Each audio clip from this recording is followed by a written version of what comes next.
बाबूजी, रोटी बना दी है, खा लीजिएगा, मैं खेत पर जा रही हूँ। तभी खटिये पर से बूढ़ा रामा खांसते हुए बोला,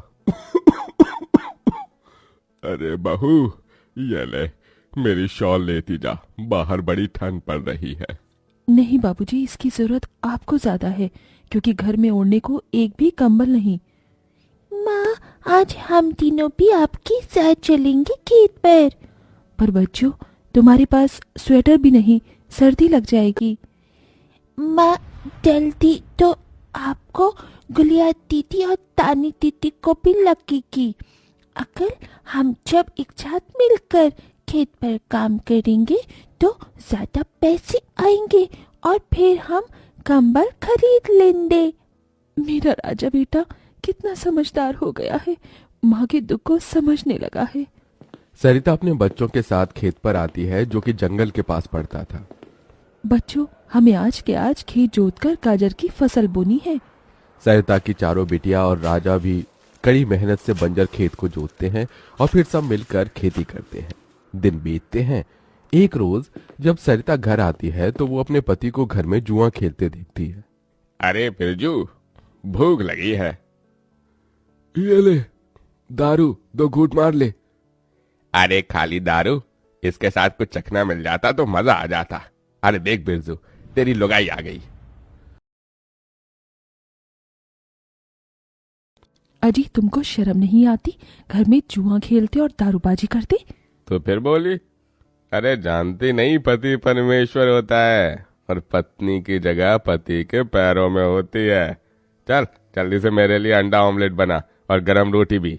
तुम्हें अब मुफ्त का खिलाने को राशन नहीं मेरे पास। 6 बच्चे हो गए हैं, जानती भी हो इन सब का पेट कितनी मुश्किल से पाल रही हूँ मैं। तुम्हें तो जिम्मेदारी से मतलब ही नहीं।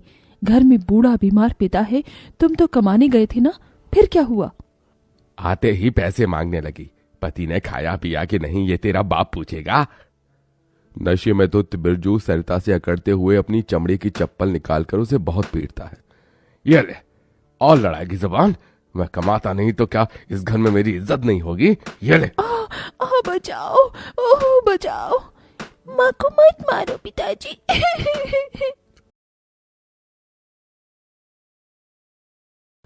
अरे निकम्मे, छोड़ दे बहू को, निकल जा इस घर से तू, और फिर कभी शक्ल मत दिखाना।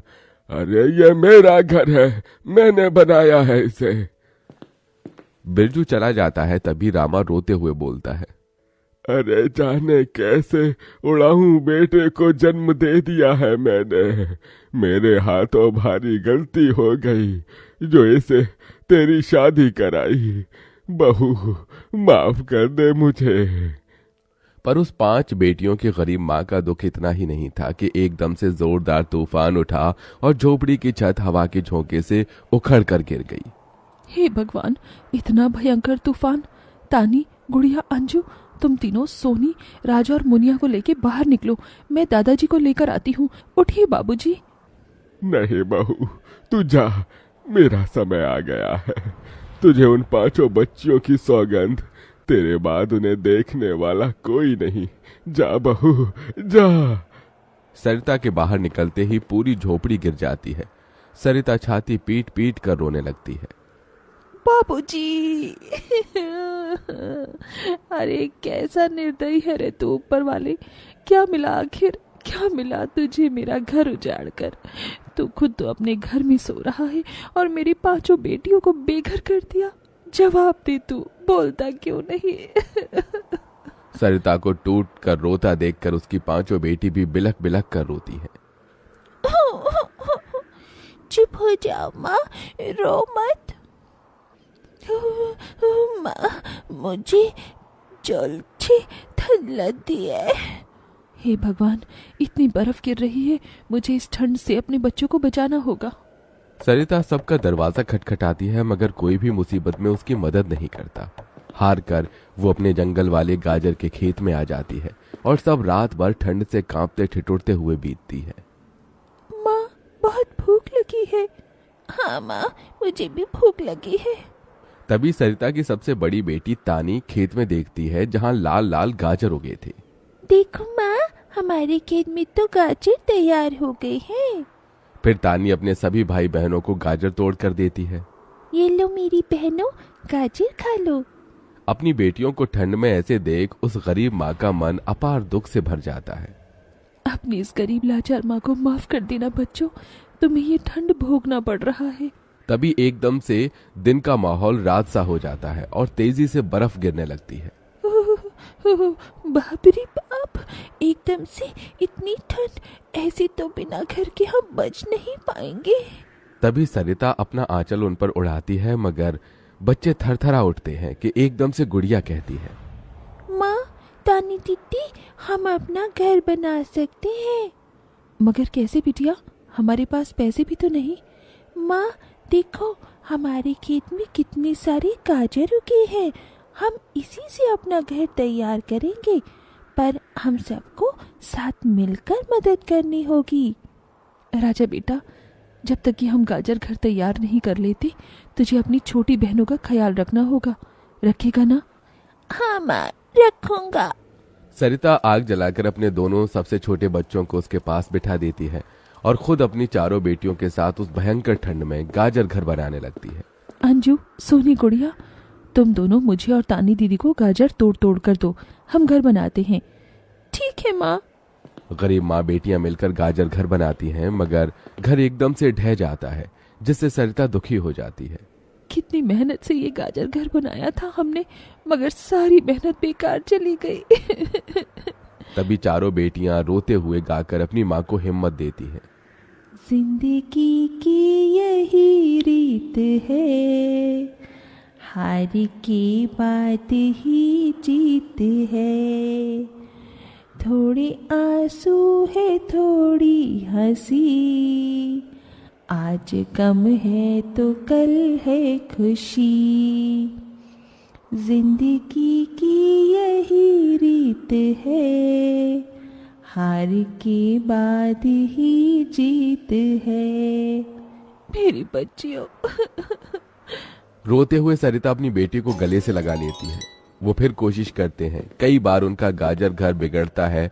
तभी गुड़िया कहती है, माँ, अगर हम अपना गाजर घर मजबूत बनाने के लिए पहले लकड़ी फट्टे से ढांचा बना लें, तो फिर हमारा गाजर घर नहीं गिरेगा। सब ऐसा ही करते हैं, जिससे उस बार उनका गाजर का घर मजबूत बन जाता है।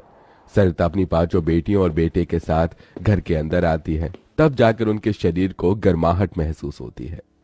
अरे वाह माँ, दीदी, आप सबने कितना सुंदर गाजर घर बनाया है, और ये कितना गिलम भी है। तभी सरिता अपने बेटे बेटियों का मुंह देखती है। सबकी आंखों में भूख थी।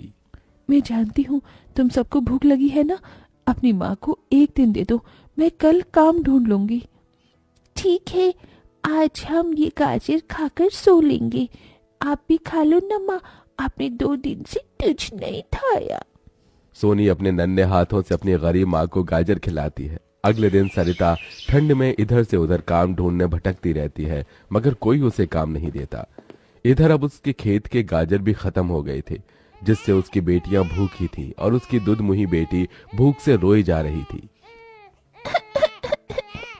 माँ, मुन्ना को भूख लगी है, उसे खाना चाहिए। छोटी बच्ची खाना नहीं खाती राजा, इसे दूध पीना है। हे बसुरी बजैया, एक माँ की ममता की इतनी भी परीक्षा मत लो कि वो अपने बच्चे को दूध भी ना पिला सके। तभी सरिता को द्वार पर एक गाय के रंभाने की आवाज सुनाई दी। माँ, लगता है बाहर गाय आई है। सरिता अपनी बेटियों के साथ बाहर आकर देखती है तो गाय के थन से दूध की धारा बहे जा रही थी। इस गाय के थन में कितना दूध गिर रहा है। सरिता गाय का गर्म दूध अपनी बेटी को पिलाती है। तभी गाय उसके खेत में जाकर गोबर कर देती है, जिससे एकदम से जादू होता है और खेत लाल चमकदार गाजर से भर जाता है। माँ, ये तो कोई जादुई गाय लगती है। देखो, हमारे खेत में कितने गाजर उगाए। हाँ गुड़िया, मैं जादुई गाय हूँ। मुझे वरदान प्राप्त है, जिस भी बंजर खेत में मैं गोबर करूंगी वो फसल से भर जाएगी। मैं इससे पहले भी तुम्हारे खेत में आई थी। इसका मतलब गौ माता, आपकी वजह से उस वक्त भी मुझ गरीब के बंजर खेत में गाजर उगी थी। आपका कोटि कोटि धन्यवाद गौ माता। माँ, तुम काम ढूंढ रही थी ना, अब मैं ढूंढना। तुम तो कितना अच्छा गाजर का हलवा बनाती हो, और गाय के दूध से खोया, घी, दूध सब बनता है। तुम हलवा बनाकर बेचो। सरिता उस गाय के दूध से घी खोया तैयार कर लेती है और गाजर का हलवा बनाकर बेचने लगती है, जो कि लोगों को खाने में स्वादिष्ट लगता है। उसकी अच्छी कमाई होती है, जिससे उसकी आर्थिक स्थिति ठीक हो जाती है और वो गाय उसके गाजर घर के बाहर बंधी खेत के गाजर और घर दोनों की पहरेदारी दिया करती।